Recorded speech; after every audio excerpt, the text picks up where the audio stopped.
All right, when y'all don't feel like doing something and you comment always, and you're like, man, I wish I had your motivation or whatever. Dude, the secret is just to do it. I don't want to be working. It is Monday night, and I really, honestly, I like to keep it real with y'all. I would just like a break tonight. Tonight I would just really like to take a minute, a night, I guess. Monday was rough. After having off for all of Thanksgiving and then jumping right back into it at the shop today, Monday was rough to say the least. As long as you're continuously always chasing to get ahead and chasing to run out of things to do where you can sit in bed at night and tell yourself, there's honestly nothing for me to do, then you can take a break. Until then, let's flip the camera around and I'll show you what we're doing. So what we're gonna do is I've had this plate laying around. I stopped by Mike's earlier, dropped him off the other control arm and asked him, what do you think I should use? And he said around an 1/8 inch thick plate would be plenty for what we need. So this is 1/8 inch thick plate. It'll work perfect. I need 3 inches between here. Now I want to go just a little bit short, like to about right here. That way I can kind of flow a bead over this corner and create a new corner out of the bead, but I still don't want to be burning down into here because there's not much left here. So I kind of want it to fall right there, or maybe even a little bit more right there. That way I can basically melt this top plate, the factory frame rail, the new plate, and maybe some of this all together. So all of these edges will be nice and solid. The one down there will be nice and solid, and it'll be an 1/8 inch thick plate over it.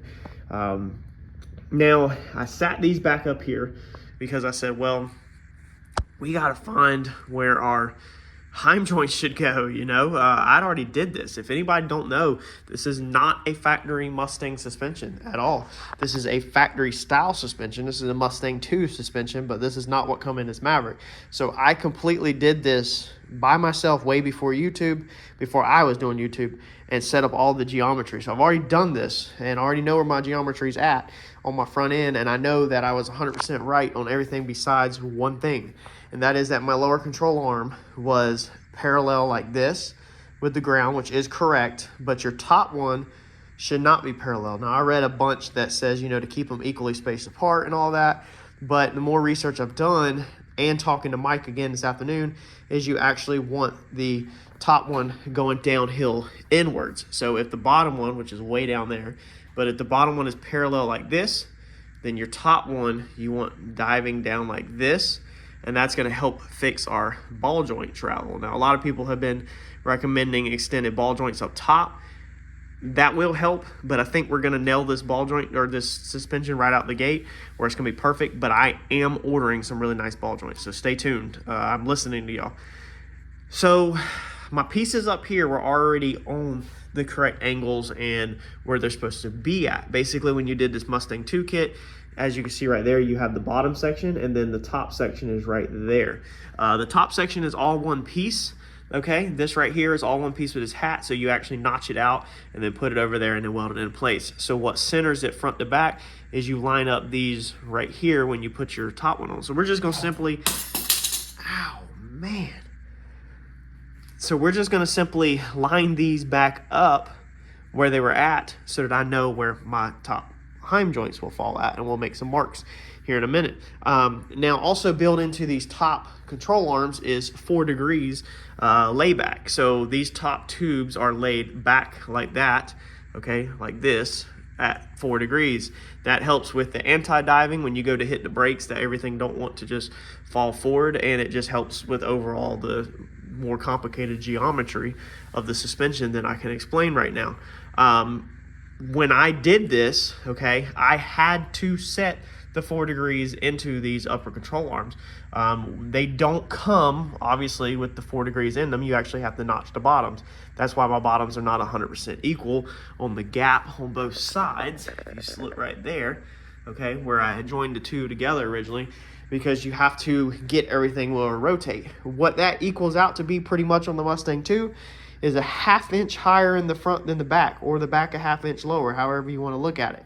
But pretty much a 4 degree setback. So that means that when we put our heim joints on our new plate right here, okay, this control arm is not going to be like this, which would be in theory, level, okay? We'll zero it out off the bottom. But if that's level, it's going to be 4 degrees like this. That's what we're looking for. That's what we want. Now this control arm is actually for the other side, but they're centered, meaning that the spread from here to here and here is a perfect triangle is centered, so you can turn them left to right or whatever. The only thing that matters to me is my limiter piece that I've already got welded on there. So what I'm gonna try to do now is map out my still on here, get that cut out so I can plate it. It looks like I wasn't quite 100% thinking the other day, and I didn't quite go back far enough. I don't think, I might just barely have it, but I think I need to come over here and grind a little bit more paint out, unfortunately, because I really don't want to do that. But it looks like that's what I'm gonna have to do in order to be able to put this new plate in. I definitely should have went farther than I did. So we got some grinding to do and preparation to do, and then we're gonna try to burn these plates in and possibly set these upper control arm tabs tonight, at least tack welded on with our 4 degrees in them, so that that's done. Because then once we get our upper control arms burnt in, then we're gonna go backwards. Then we can go to our spindle, and then we can line up our bottoms to get our spindle angle right like this, however we want it to. So let's get to work. All right, so we got our little plates cut, 3 inches by 10 inches. That's what we got. Centered them over the center, because obviously when we put our heims on there, we want it to be as much as it can, and I only did it 10 inches because the other side needs to pretty much be 10 inches the way that side over there is laid out. So I'm gonna hold let's see here, let's hold the upper control arm up and make sure that we are good with plates and everything. So yeah, we've got plenty right there. We got plenty of room to weld our tabs to on both sides. And this plate is laid out based off of our top piece. So the width of our top piece, which won't fit in there right now because of the pieces, I had our top piece laid in there, and I transferred these marks down right here. So this is where the ends of the old existing top, this is where it fell at. And I transferred the marks down to these points right here. Okay, so that was the very end. Basically, that's going to be the inside of our heim joint. And then our heim is going to be over here, like where this bar is at. And that's going to be the inside of the heim joint, and our heim's going to be over here. And then I just figured out the distance from that line. 10 inches overall is just what I cut them at, like I said. And so that ended up being 1 3/4 inches from that line to the end of the plate. So both plates are 1 3/4 inches off of the end of, or the inside of the heims. So the plate is centered like this, as precise as you can get it with a carpentry tape measure. And that will allow us enough surface area to weld all of our new stuff to, and then put our 4 degrees in it like that. So I'm gonna go ahead and tack it in the center and tack it on the ends. And then we are going to go ahead and bolt our jig together for our upper control arm, and make sure that we can get that 4 degree tilt with this plate, which I'm pretty sure we can, but let's get this tacked on. All right, so I ordered these plates off eBay. They didn't quite look that big whenever I ordered them, but they're pretty big. I talked to Mike, as y'all have been referred to him as Uncle Mike, and asked him what I needed. He said 1/4 inch is what he would do. So we ordered 1/4 inch tabs. They look a little smaller, might have to obviously cut some off the top, but basically that's what I was thinking. Now these also look like they're gonna be extremely too long, stick out too far. So we're gonna have to cut them down some. All right, so we are about to set our upper control arm up, okay? And I want to show y'all a couple things to help you out, just in case you're a newbie doing this like I was. These heim joints right here that I got, first off, I recommend you have whatever heim joints you're going to be using go ahead and have them, install them, be done with it. But we need to remember paint clearance. If you watch the rear end video, the 4-link video, I had to hammer the heim joints in kind of because there wasn't enough clearance between the brackets.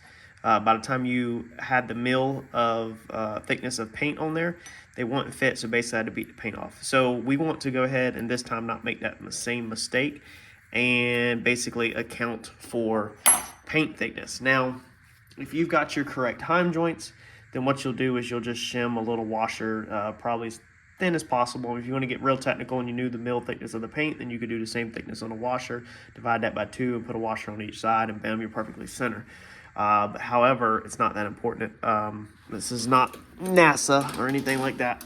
So what I have done is these are the heim joints I have for 1/2 inch. If you recall, we try to make these stuff work on the 4-link bracket, so we just touched on these like last week or 2 weeks ago.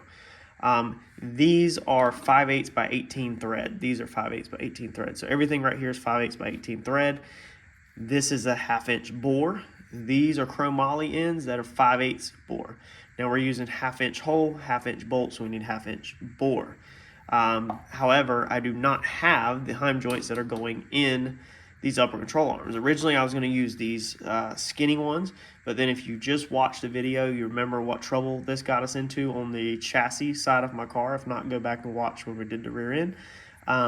If we were to use these thinner ones, then when we build our jig here in a second, it'll make sense. The thickness, okay, between them, like that right there, all right, that thickness would be permanent forever welded to the chassis. So I'm not gonna mess up and make that mistake again, all right? So I need to figure out, or you gotta figure out the thickness that you need between there if you're gonna need paint clearance or not, or powder coating clearance or not, and all that. So these measure out to be basically 0.75 thickness of the ball. So by the time you put the 2 tabs on the outside, okay, like that, there's gonna be 0.75 clearance in between there. Now, the specs say that the heims that I ordered have a clearance between the outside of the ball, the outer width is gonna be 0.625. 0.625. So that's gonna be a little bit smaller than the thickness of these. So what that means is that we're gonna use these as mock-up, and we are going to clamp our tabs straight to the outside of here because this is 0.75. We need 0.625. And that should barely give me enough where for basically spray paint and stuff like that to not have to pound on it so much. However, this bore thickness is 5/8. So you've got to watch out for that. Obviously, we don't want to be using our 5/8 hole and the arm rock around like this because we're about to set our 4 degrees into these upper control arms, so it has to be tight.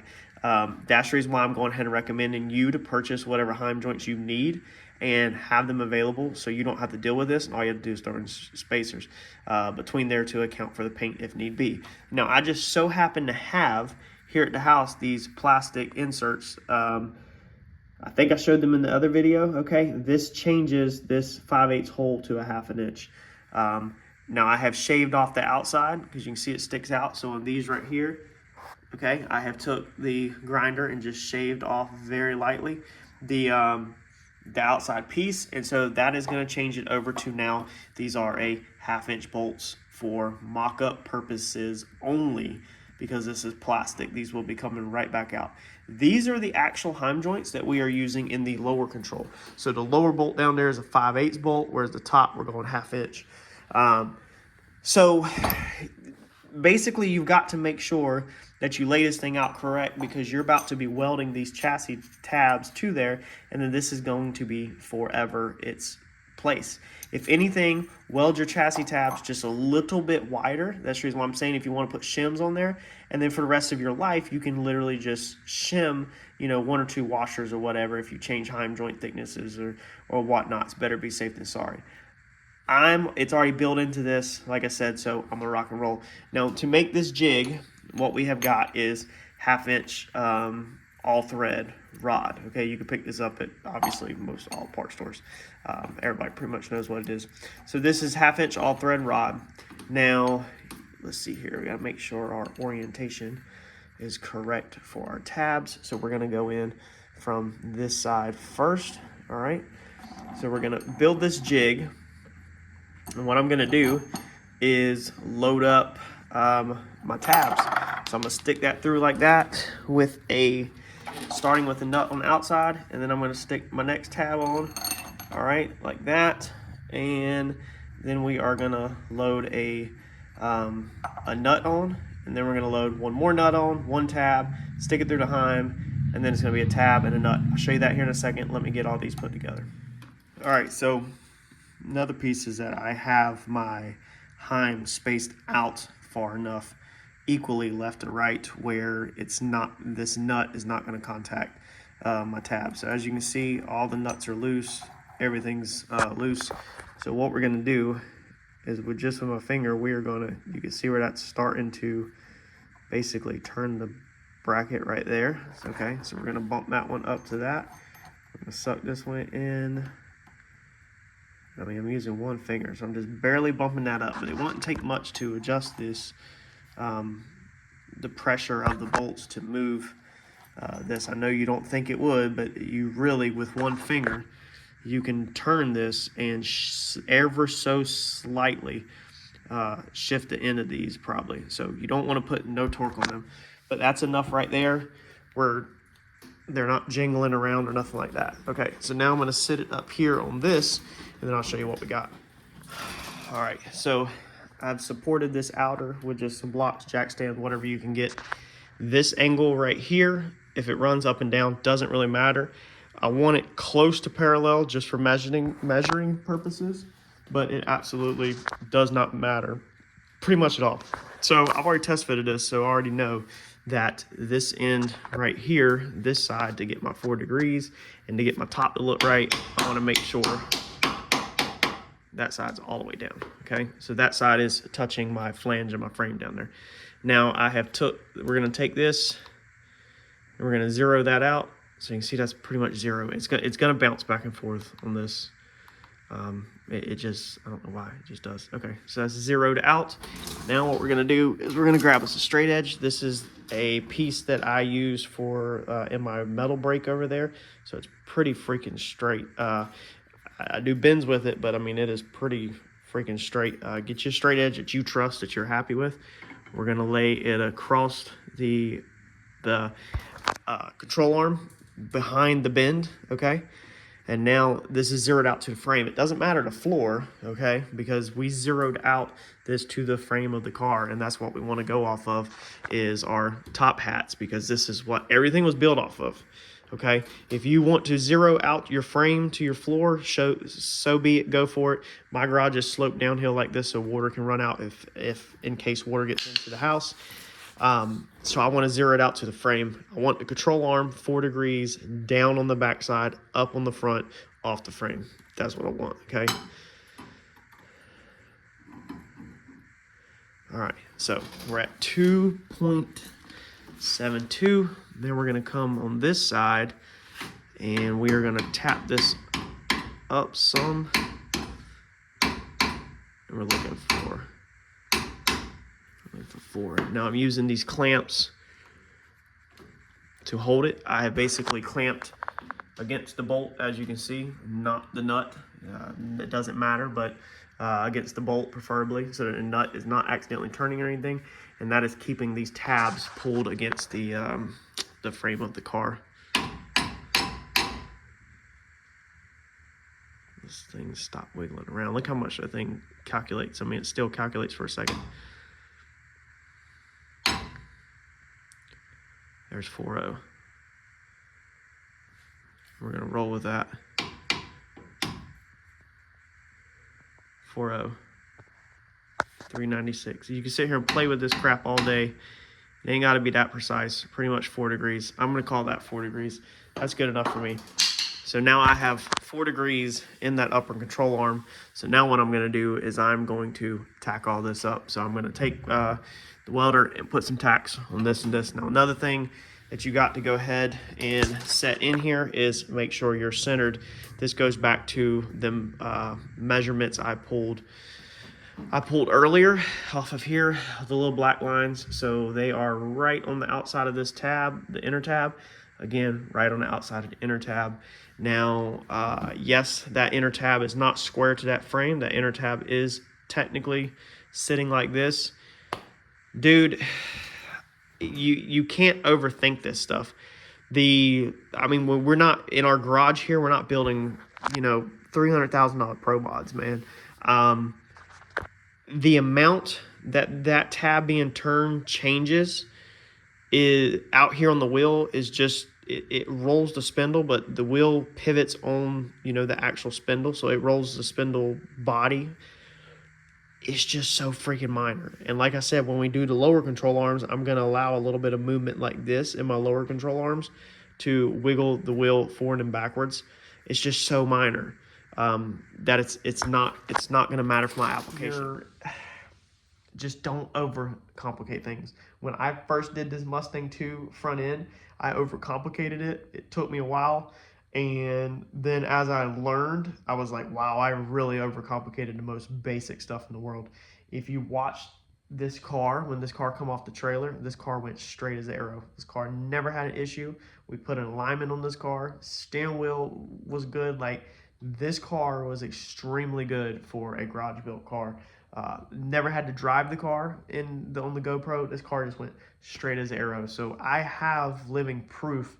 And, you know, I have documentation to back up what I'm saying, that my car went straight down the track, right off the trailer, right out the garage.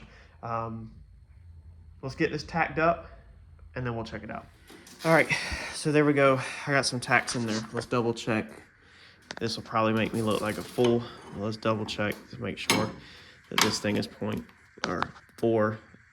I can go ahead and tell you that whatever it is going to be good enough. All right, zeroed out. We're going to call that 4.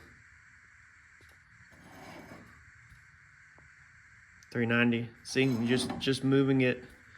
420, which there's some splatter right there. 444. 410. 408. We're going to call that 4. I guess you probably would have been better to actually measure up here.